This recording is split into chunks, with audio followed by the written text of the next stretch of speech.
ஸ்ரீமதே ராமானுஜாய நமஹா. முதல் திருவந்தாதி பாசுரம் 49.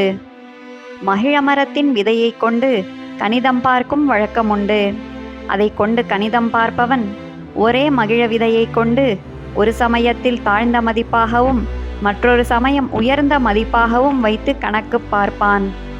அதேபோல் ஒரு ஜீவாத்மா ஒரு சமயத்தில் மிக சிறிய எறும்பு உருவாகவும் மற்றொரு சமயம் உயர்ந்த பிரமனாகவும் பல பிறவிகளை பெறுகிறான். இவ்வாறு மாறி மாறி வரும் பல சரீரங்களை நீக்க வேண்டும் என்ற முயற்சியில் எம்பெருமானை அணுக வேண்டும். அப்படி முயல்பவர்கள் மட்டுமே எம்பெருமானை அடைய முடியும். மற்றவர்கள் அவனை அடைதல் எளிதல்ல. அந்த எம்பெருமான் மலர்ந்த ஒளிமிக்க பெரிய கிரீடத்தை உடையவன். அவனே நமக்கு காரணமாக இருப்பவனும் ஆவான். ஆழ்வார் எம்பெருமானார் ஜீயர் திருவடிகளே சரணம்.